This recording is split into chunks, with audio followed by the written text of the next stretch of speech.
Hello and welcome to night 33 of Fun with Cheese. You might say, where in the heck is Mark broadcasting from tonight? Well, I like to call this my venison bunker. You are being broadcast off the top of my dining table right here, and we're going to talk a little bit tonight about some fun things, but I had to do it out here because I don't know if my wife would actually she like freaking out if she saw what I had here, but I'll explain this in a little bit. But tonight, our show, friends of the show, include my new hat sponsors who drop these hats off, and I got a few stories along with each one of them. But this one happens to be Pride, and it goes along with last night's show with the salute to milk callers. But Pride Seed was Cindy Lippert Peterson's dad's seed that he sold when he had the farm in Pittsville, and so Pride is celebrating 70 years this year. They're a Canadian seed company. They're still on the market, not necessarily here in Wisconsin, but they have corn, soybeans, not widely known, but still Pride seed. It's also, after all, get that? See it, Kurt? It's safety season, and I just wanted to point out that if you can see my eye here, Larry Altman, this is still the scar from when you hauled me in. When I had a cheap pair of sunglasses and I had an impact with a trap thrower and it cut my eye from here all the way down to here and then up here. Safety glasses, it's getting sunny out. Get to wear these things. They even make cheaters for old guys like myself now. Once I turn 43, this is just getting crazy. But yeah, just safety is a good sponsor for our show every day. The other one I wanted to do, shout outs to all of you who shared your messages on Facebook last night. Stories your milk callers. Oh my gosh, some of you I didn't even know that you were watching the show, and some of you I didn't even know you had milk caller parents, and I was really, really happy to see you guys. And see your comments and things like that. If you didn't get a chance to see the show and it's buried somewhere on Facebook, you can always go. I have a YouTube channel. I've never asked, but you can subscribe if you want.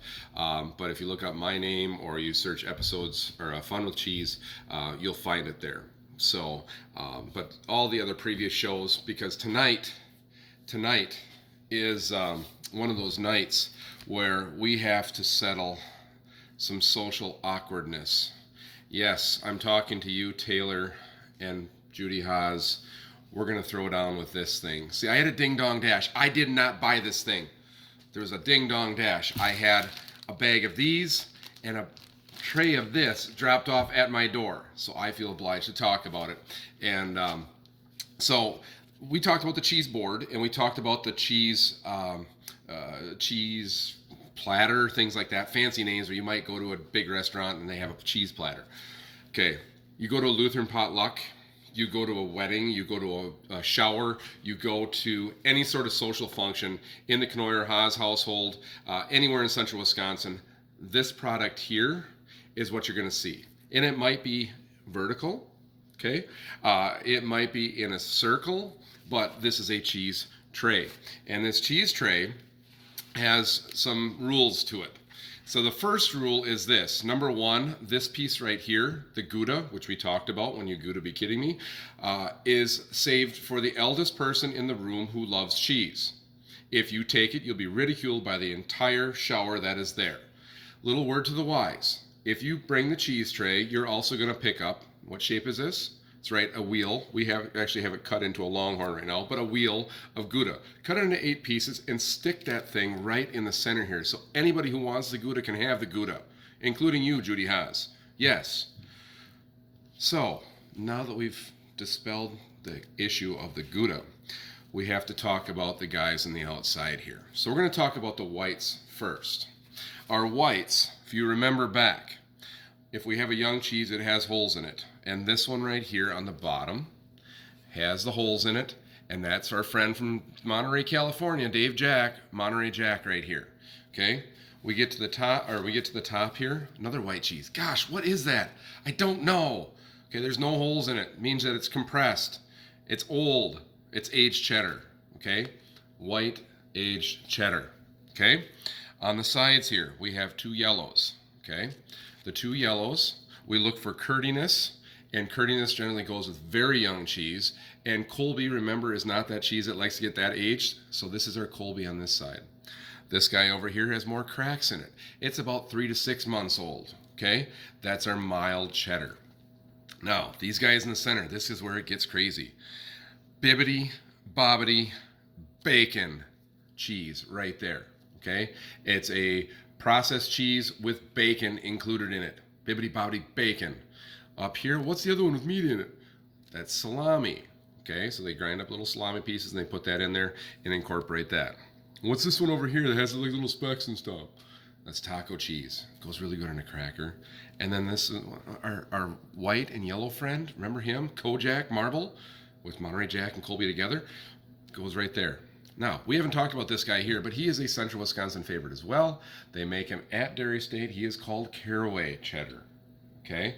And the caraway seed is incorporated in there. I've never had it. Probably have to try it. I can't say that I'm big on caraway seeds, but I do like the cheddar. So, now, what are the rules? This is double wrap, so if you don't want to show what you paid for it, which is stickers in the back right here, or you want to get rid of this, this is double wrap, so you can put this out here. Just before you go to have your project, your dinner, your whatever, you pull this last layer out and put this out here, because you don't want to let it sit out for a long time. It's not going to last very long, but you don't want it exposed to the air and things. Number 2, I'm going through the line. What do? Take your greasy finger. No, you can take your fork and you can get in here, and if you take your fork underneath and then put your finger on top of the piece of cheese you're taking, you can slide it out. Okay, slide it out. If you really love aged cheddar, can you take the whole block? No, save some. Take 2, take 3, whatever. Can you take some of every piece? Yes, just don't take the Gouda unless you brought more. Got it? That's the deal. You need to bring along this one, or you'll make the eldest person in the room angry. So I can come along like this. Is it okay if I take a cracker for each piece of cheese? If you're going to eat all your cheese, yes, you can take a cracker. I'm sorry, I'm talking to you like a 5-year-old. But these are the rules. If you've never done this before, you can take small crackers. You can bust it up. You can take 2 crackers for every piece of cheese. It really doesn't matter. But just don't waste the cheese. Other things that you have, if there are a few pieces left, it is okay to combine them, put them into a Tupperware container, and take that for a carry out. It's totally fine. This is cardboard, recycle it. Okay? If you are looking for cheese trays, it's best to order ahead, because generally they don't have like large ones stocked, or if it's a graduation weekend or a confirmation weekend or something like that, it gets busy, these things disappear. So if you are a forward thinker, it's best to always order one, and then you can even have sausage put in the center. That'd be pretty sweet. So order ahead. Don't take the Gouda if you're not the oldest person in the room. Whites are cheddar and Monterey Jack. Yellows are mild cheddar and Colby. In the center then you have Kojak, bacon, salami, taco, caraway, and they just get bigger and bigger. Okay? Easy way to do it. But I've shown you guys how to make these as well, so don't be afraid to do it and take the rest of your cheese. Secondly, so any questions on that? This is a cheese tray, not a cheese platter, not a cheese board. This is a cheese tray. One of the most beautiful creations that I know of. Lastly, I have 2 cheese curds, come from 2 different factories. I don't care. They're like both of my children. I love them equally. So don't ask me which one I love best. I haven't gotten all the cheese factories yet. This one got dropped off in a ding-dong dash. I want to have the contest, and I'm inviting you, Tyler Peterson, to be a part of that, along with the hot pepper cheese contest. But the cool thing is, each cheese factory does their cheese curds a little bit different in the curd mill. But if you look on the cheese curds, and you'll see that they're kind of cut differently, okay? On a Dairy State one, you'll have a little more length and a little thinner, and they're a little flatter. On the Nasonville curd, you'll notice that they have a little more blockiness to them. And they might be a little smaller. There are some bigger ones in there, but they have blockiness, and that's the big difference there. Nasonville a little saltier. Dairy State's not as salty, but then you get into all the other creations, and guess what? You can make yourself a cheese tray platter to go. Put it into a mini loaf pan, and off you go. Ideas for entertaining with cheese. Remember, cheese is our step, or milk step, into immortality, and I'm having a great time with this. Maintain your pride, buy some dairy products, support your local dairy farmers. Have a great day. We'll see you for 34.